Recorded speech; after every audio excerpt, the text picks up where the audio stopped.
Olá a todos que ouvem essa mensagem.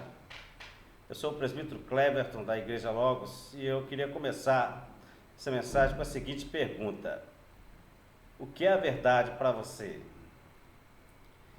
E é um momento impactante quando a gente está exercendo nosso exercício de livre pensar, ou quando a gente está com os nossos pensamentos voando, é quando a gente encontra uma verdade, entre aspas, assim, algo que nos chama a atenção, que nos desperta.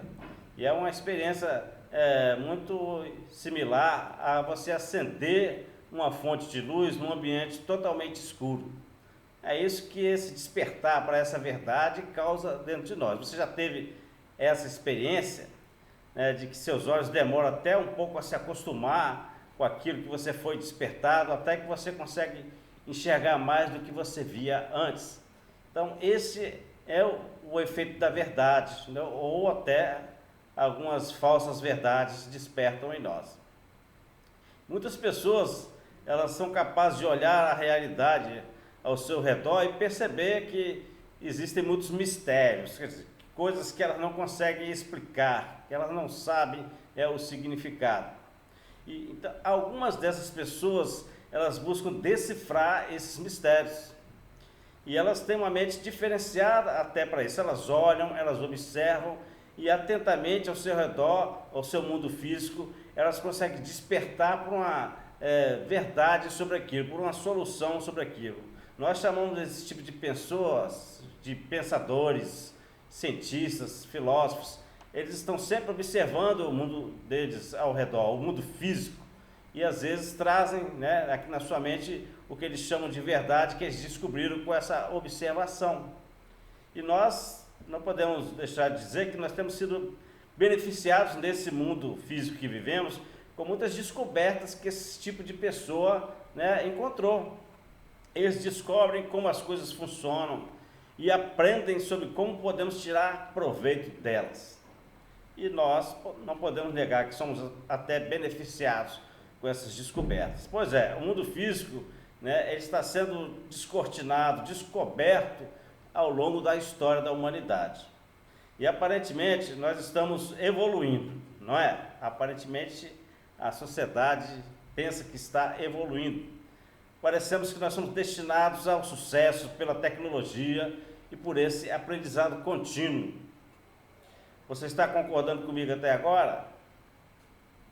Bem, vamos ver se nós continuaremos concordando assim, tá? Será que a realidade, a nossa volta, a nossa realidade, ela realmente está baseada somente no que vemos no mundo físico? É isso que é a nossa realidade, é esse mundo físico ao nosso redor? Porque apesar de tanta evolução, o ser humano tem feito tantas descobertas ao longo da história, por que os relacionamentos humanos estão se deteriorando tanto? Então, será que a realidade é só o que o mundo físico nos apresenta? E nós estamos aprendendo muito dele, mas por que nos relacionamentos humanos isso está se deteriorando, não está evoluindo? Será que o que chamamos de verdade, né, desse mundo físico representa toda a realidade? Se você aprende uma verdade no mundo físico, será que ela compõe a verdadeira realidade? Isso é verdade? Essa é a pergunta nessa noite. Você sabe o que é a verdade?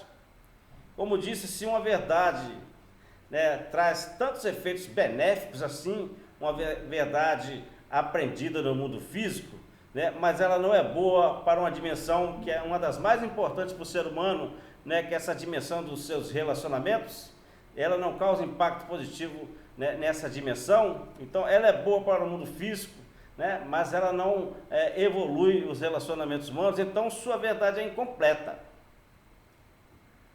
E será que existe isso? Será que existe verdade incompleta? Então, para o pensamento atual, nada é absoluto. Então, a verdade, as verdades não são absolutas. Então, falar de verdade absoluta seria irracional para os pensadores, para os que usam do exercício do livre pensar e se edificam, que aprendem, né, o mundo ao seu redor. Não existe verdade absoluta. Elas têm até mudado essas verdades que eles descobrem ao longo do tempo. Então, as verdades descobertas e adotadas pelos homens, por esses que se acham evoluídos, né, e esses pensadores, ela pode mudar. Então, para eles, realmente, a verdade ela não é absoluta. Mas a história demonstra que toda a evolução das sociedades humanas sempre termina em degradação. Se você estudar a história da humanidade, você vai ver quantos impérios surgiram e caíram e faliram, né? E deixaram de existir e tenta se recomeçar novamente e começa um processo nesse sentido, evolui e se destrói.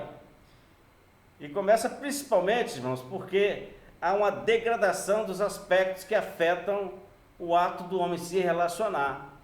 O que ele aprende do mundo físico não consegue corroborar com a evolução do seu ato de se relacionar com o próximo. A história antiga, né, antes de Cristo, né, os grandes impérios, Babilônio, Assírio, né, Medo, Persa, Romano, Grego, esses impérios cresceram, evoluíram, dominaram e se extinguiram. Então a história antiga também é a história de várias civilizações de ponta nas suas épocas que têm se descoberto, né, por aí com arqueologia, né, todas essas histórias, até a história da igreja e a história da atualidade, todos esses períodos não conseguiram manter a evolução da sociedade. Eles cresciam e se deterioravam e se destruíam. E a sociedade em si, né, falando em relacionamentos, não evoluía. Porque os homens, para crescer, para se estabelecer, para se manter, né, para imperar, eles matavam entre si, guerreavam, roubavam, violavam os outros, vingavam-se, invejavam, exploravam uns aos outros. É isso que trouxe essa evolução, né, da sociedade, né? Nada que pudesse evoluir nos relacionamentos humanos. Tendo o conhecimento do mundo físico, é lógico que evoluiu. Nós vemos isso ao nosso redor, né, nessa atualidade tecnológica. Mas ele não conseguiu criar no homem amor ao próximo. Essa evolução do mundo físico, né, não consegue criar no homem abnegação, muito menos, né, empatia, dentre outras capacidades que deveriam colaborar com a evolução dos relacionamentos humanos. Só que a evolução, né, aprendida com esse mundo físico não consegue atingir o homem nesse aspecto. Não consegue trazer para ele essa evolução, né, de amor ao próximo, de abnegação, de empatia. Eu pretendo começar a partir daqui, então, te apresentar que existe outra realidade. E entre nós há uma fonte de conhecimento que se auto-revela como a verdade absoluta. E é daí que nós vamos começar a discordar com o seu ponto de vista, se você quer que a verdade ela é relativa. Fazendo isso, se auto-revelando como verdade absoluta, ela mesma exclui as outras fontes de verdade, inclusive a observação do mundo físico. Essa fonte é a palavra de Deus.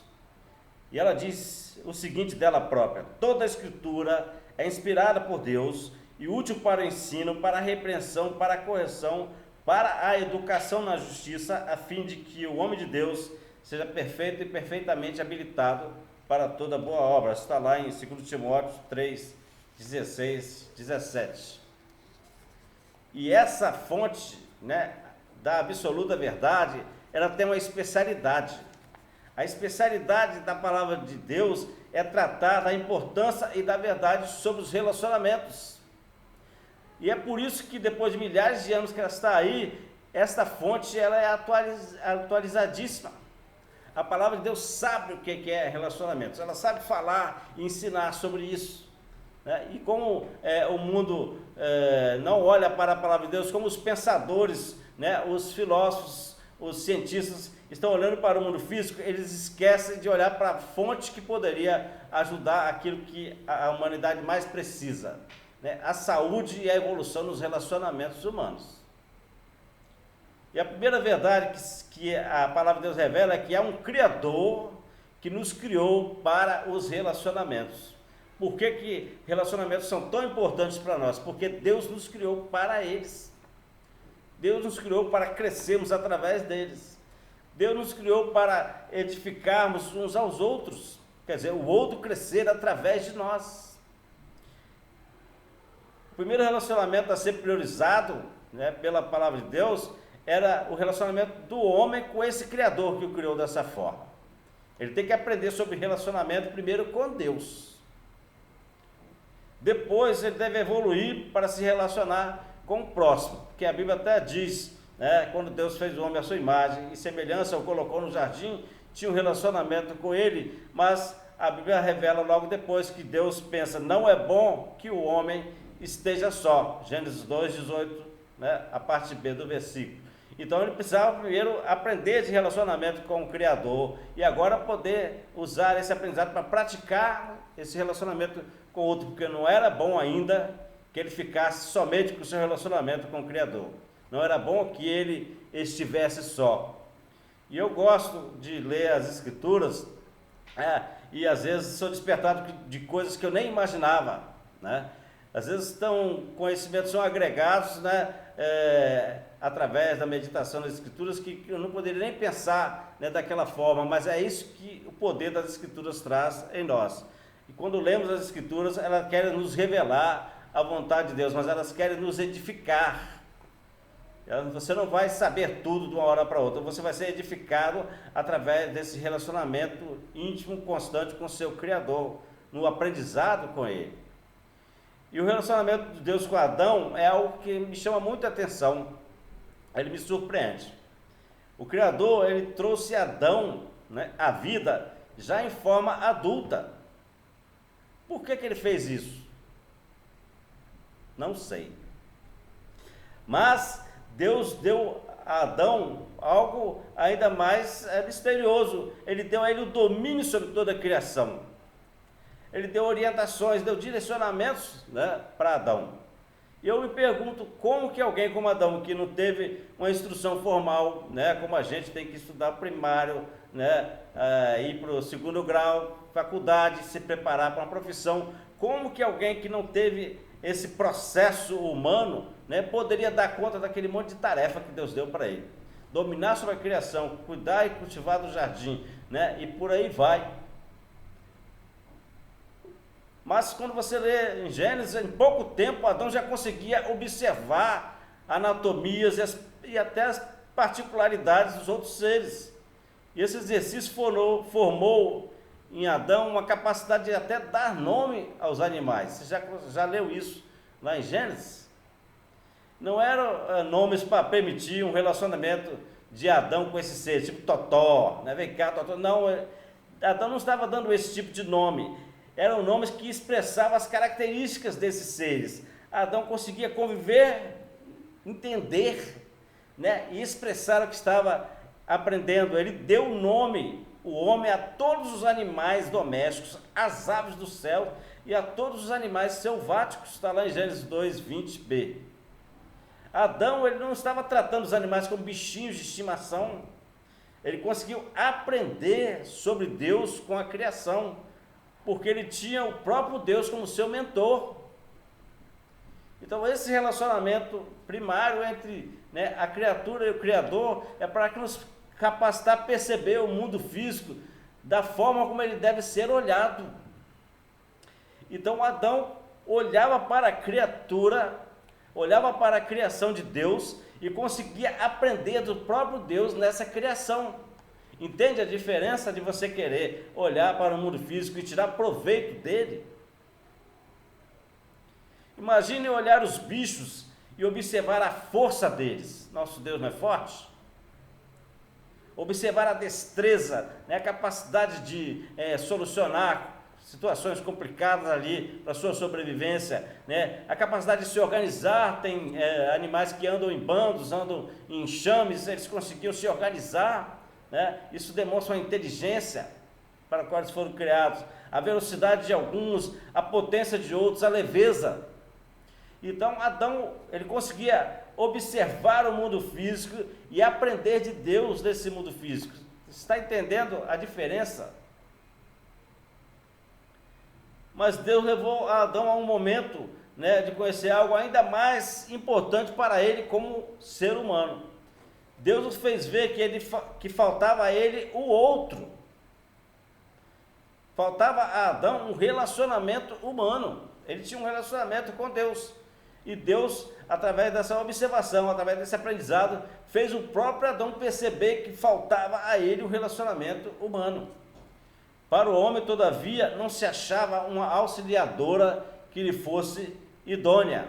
Adão observava, né, como os animais se relacionavam, e a ele não achou algo ali para ele. Ele precisava de um relacionamento humano. Está em Gênesis 20, segunda parte do versículo. Então o homem precisava adquirir capacidades relacionais na prática. E Deus instituiu o casamento. Para que Deus instituiu o casamento? Somente para povoar a terra? Não. O casal aprenderia de Deus as características do relacionamento entre pessoas. Eles iam aprender isso da própria Trindade. Por isso deixa o homem pai e mãe e se une à sua mulher, tornando-se os dois uma só carne, está em Gênesis 2, versículo 24. São as características do relacionamento da Trindade eterna. É a unidade, é a igualdade, é o desempenho de papéis, dentre outras. Essas são características que têm a ver com o relacionamento entre a Trindade e que ela agora estava, né, fazendo com que o homem percebesse, aprendesse, assimilasse isso no seu relacionamento com a sua esposa. Quando o homem aprendesse e praticasse essas características, aí sim seria uma evolução para o homem. Amém? Glórias a Deus pelos pensamentos que ele tinha a nosso respeito e tem ainda. Eu é que sei os pensamentos que tenho a vosso respeito, diz o Senhor. Pensamentos de paz e não de mal, para vos dar o fim que desejais. Então me invocareis, passareis a orar a mim, e eu vos ouvirei. Isso está lá em Jeremias 29, versículo 11 e 12. Esses são os pensamentos que Deus tinha ao nosso respeito, ao respeito da humanidade, a respeito dos relacionamentos entre nós, seres humanos. O Criador queria relacionar-se conosco e nos fazer conhecer os seus pensamentos. E queria que a humanidade aprendesse e praticasse uns com os outros o que dele assimilássemos. Essa é a verdade eterna revelada nas Escrituras. Se essa verdade gerasse uma ação obediente da criatura em relação ao direcionamento do seu Criador, essa humanidade estaria num patamar inimaginável hoje. Mas não é isso que a gente vê. Porque a palavra de Deus revela que o homem preferiu os princípios, né, relacionados a si próprio, né, os princípios mais egoístas, ao invés dos princípios propostos por Deus para os relacionamentos. A proposta de Deus era o homem tornar-se semelhante a ele através de um relacionamento. Mas mesmo que Deus desejasse a unidade com o homem, apontasse para ele um caminho dessa igualdade, tornasse semelhante a ele, Deus esperava que nesse relacionamento, né, nós desempenhássemos o papel de criaturas, porque nós somos assim. Nós somos as criaturas dele. Ele é o Criador. Nós somos feitura deles. Então nós estamos sendo preparados para desempenhar esse papel da melhor forma possível. Porque mesmo semelhantes e unidos a ele, ainda seríamos dependentes, seríamos imaturos diante de toda a perfeição que ele é. Agora, existia a proposta do diabo, que era outra proposta. Era: você não precisa de Deus para tornar-se semelhante a ele. Você é capaz de crescer, de evoluir. Quando o centro da vida do homem deixou de ser o seu Criador, ele passou a ser o próprio ego dele, rompeu-se o relacionamento dele com o Criador, rompeu-se a ligação dele com a fonte da vida relacional perfeita. Há muitas coisas que nós precisamos descobrir ainda, mas quando o homem passa a buscar o conhecimento do seu próprio intelecto, da sua própria capacidade, da sua própria metodologia, ele não consegue fazer esse conhecimento aperfeiçoar o que ele tinha de mais importante. E o que o homem tinha de mais importante? A capacidade de evoluir juntamente com o outro, através dos relacionamentos. Deus nos fez assim. Mas como vive em volta do seu próprio ego, tudo que ele descobre não consegue afetar, né, essa evolução, de evoluir o seu relacionamento em sociedade, na humanidade. Deus tinha e tem muita coisa para nos ensinar, mas sem nos relacionarmos com Ele, sem ser nos termos dele, sem ser pelos princípios dele, nós não poderemos aprender dele. Nenhuma outra fonte pode nos edificar nesse vazio que vai surgir dentro de nós. Eu queria que nós voltássemos um pouco aos argumentos no início, né, dessa mensagem. A verdade. O que é a verdade? Nós já dissemos que os pensadores observam o mundo físico e acham que encontraram as verdades. Mas para evoluir verdadeiramente, né, a palavra de Deus nos ensina a cultivar relacionamentos. Eu dependo do outro e o outro depende de mim. Outra verdade para os sábios desse mundo é que o método racional, o método científico, ele vai evitar os erros para você descobrir essa verdade. Mas o que é que a gente tem visto? Que essas descobertas, elas não evitam os erros do homem usar essas descobertas contra o próprio homem, contra o seu próprio semelhante. Tudo que ele cria parece que vira arma de destruição do seu semelhante. Então essa verdade, né, essa evolução baseada nessa verdade de olhar o mundo físico, o mundo ao seu redor, não faz o homem evoluir e destrói naquilo que ele tem mais importante, que é o relacionamento, né, com seus semelhantes. Eu não quero polemizar com os métodos humanos, né, na busca de conhecimento, mas Deus, ele é o autor da vida, ele é o único que pode nos conduzir pelo caminho do verdadeiro conhecimento. É isso que Adão rejeitou, né, lá no jardim, quando ele ouviu a voz da serpente e deixou de ouvir a voz de Deus. Ele rejeitou o caminho, né, da verdade, ele rejeitou o caminho do verdadeiro conhecimento e ouviu mentiras e andou atrás delas. Você sabe o que a Bíblia revela desse mundo físico? Só para você ficar um pouco mais desperto da fonte do seu conhecimento. Sabe o que a Bíblia revela desse mundo físico que você observa tanto e busca aprender com ele? Diz, esses pensadores que observam, extraem conhecimento, que aplicam em suas vidas, que geram descobertas, sabe o que a Bíblia diz deles? Pela fé, entendemos que foi o universo formado pela palavra de Deus, de maneira que o visível veio a existir das coisas que não aparecem. Os homens observam esse mundo físico que, na verdade, é uma representação de algo superior. Eles se baseiam em conhecimentos de um mundo físico que não é a plena realidade.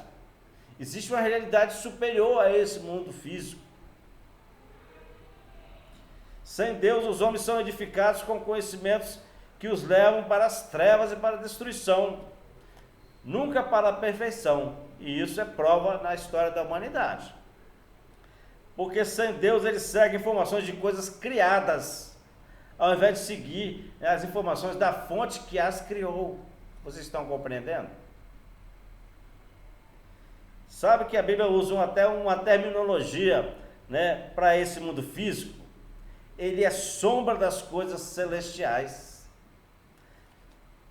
Vou ler em Hebreus 8, versículo 4 e 5 para vocês, que tem uma apresentação dessa terminologia. Fala: ora, se ele estivesse na terra, que é Jesus, nem mesmo sacerdote seria, visto existirem aqueles que oferecem dons segundo a lei.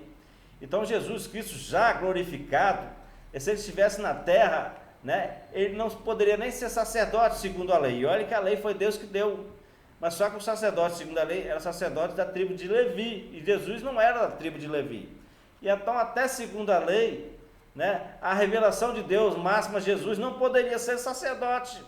E a Bíblia revela que ele é sacerdote para sempre, ele é sumo sacerdote para sempre. É ele que cuida das nossas almas. Mas por que a lei não conseguia demonstrar isso verdadeiramente em Cristo? Né?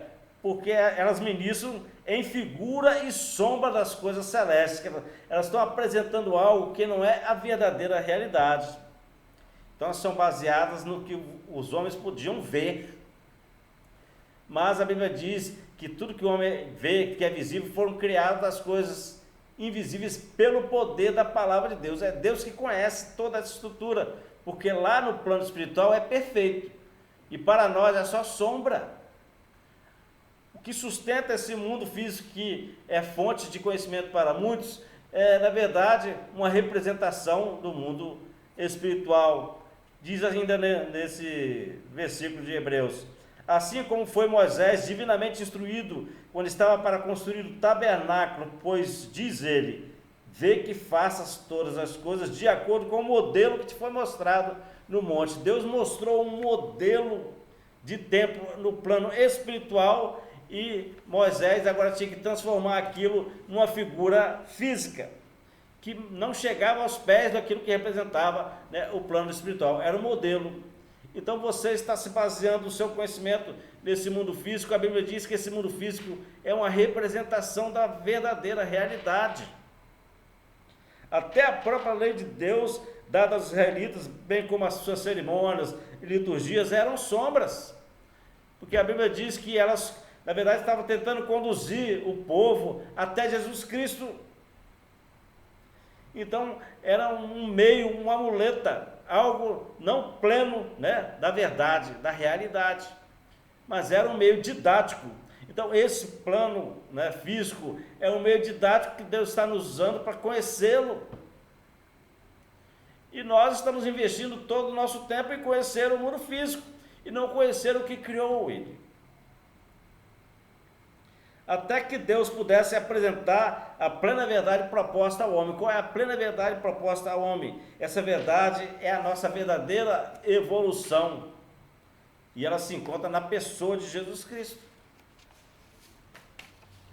Então, nessa oportunidade, eu quero te falar a você que confia na capacidade humana.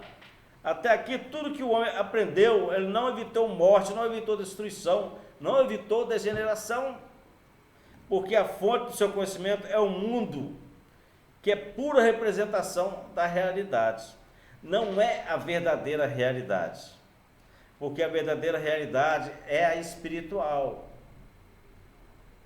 Me diga qual cientista observa as condições físicas, observa as leis físicas e leva em consideração uma influência do mundo espiritual nesse mundo físico? Nenhum. Eles olham só para o mundo físico como inspiração, como uma fonte, né, de despertar, de observação. Então eles estão baseando todas as suas verdades em algo que não é plena realidade. A Bíblia revela que a realidade plena é a realidade espiritual. Seguindo as revelações desse mundo, passa-se algum tempo, né, que parece que as coisas estão funcionando, estão evoluindo, estão crescendo, mas o egoísmo humano vai arruinar isso de uma hora para outra. Tudo que cresceu, tudo que edificou vai ser arruinado pelo egoísmo humano. É um ambiente, é uma dimensão do homem que tem que ser tratada, né, mas o conhecimento humano não trata isso. É só a revelação da vontade de Deus que pode atingir o homem nessa dimensão. É só ele colocar a sua fé naquilo que a palavra de Deus diz que é a verdade. Mas ele fica ouvindo outras fontes, ele fica ouvindo, né, este mundo. A fonte da verdade absoluta, as Escrituras, revela a razão desse círculo vicioso de o homem querer evoluir e se destruir, querer evoluir e se degenerar. A razão é que o homem se afastou do único que tem o poder de o fazer evoluir. Porque o homem não é para ser ligado a esse mundo físico. Ele foi criado em espírito, ele foi criado para ser semelhante ao seu Criador, Deus que é espírito. Então, Deus é o único que pode fazer o homem evoluir, e o homem se afastou dele. O homem se afastou do único capaz de criar a verdadeira unidade entre a humanidade. O único que sabe trabalhar nos relacionamentos. O único que sabe corrigir, purificar, transformar os relacionamentos, né? Ele faz isso conosco, desde que nós respondemos a Ele do jeito que Ele espera de nós. Por isso eu faço um apelo, né, a você nessa oportunidade. Volte-se para Deus. Venha com a sua mente e seu coração dispostos a aprender de Deus e a obedecer a Ele. Você vai se surpreender com o poder que o Criador, né, agindo em você e te transportando para a verdadeira realidade. A Bíblia diz que Ele nos libertou do império das trevas e nos transportou para o reino do Filho do seu amor. Você consegue entender isso olhando para esse mundo físico? Você consegue entender que o mundo jaz no maligno olhando para esse mundo físico? Mas só você participando da verdadeira realidade, que é a realidade espiritual, você vai conseguir aprender sobre isso. Você vai conseguir saber viver de uma forma a não participar disso. Jesus tornará a nossa evolução possível. Em Colossenses 1,16 diz: pois nele, em Jesus, foram criadas todas as coisas, nos céus e na terra, as visíveis e as invisíveis, sejam tronos, sejam soberanias, quer principados, quer potestades, tudo foi criado por meio dele e para ele. Então, a nossa evolução é nos tornarmos semelhantes a Jesus. Caso essa mensagem tenha caído no seu coração e você deseje caminhar de volta para Deus, amando a Deus, obedecendo a Ele, conte conosco nessa caminhada. Deixe-nos caminhar contigo. Se essa mensagem for impactante para você, pode compartilhá-la para quem você quiser. Ela é pública. Inscreva-se nesse canal para a gente poder criar mais força nas nossas publicações, né? Se você quiser falar mais diretamente conosco, use os comentários, né, desse canal, dessa mensagem. Também você pode ligar, né, para o telefone que está aí ou comunicar por WhatsApp. Você pode também usar o e-mail que está disponibilizado como fonte de comunicação. Mas o que você precisa entender hoje é que você está vivendo, né, na verdade, uma mentira. E tudo que você construiu, tudo que a humanidade tem construído, baseado no que ela aprende desse mundo físico, e ela abandonou a fonte da verdade absoluta, que é a palavra de Deus. Ela abandonou a fonte, né, daquele que tem o saber, né, todo para nós, que é o nosso Criador. Então, nessa noite, busque o seu Criador, né, faça com que essa mensagem possa criar raízes no seu coração e tome uma atitude. Nós estaremos aqui para te apoiar. Amém?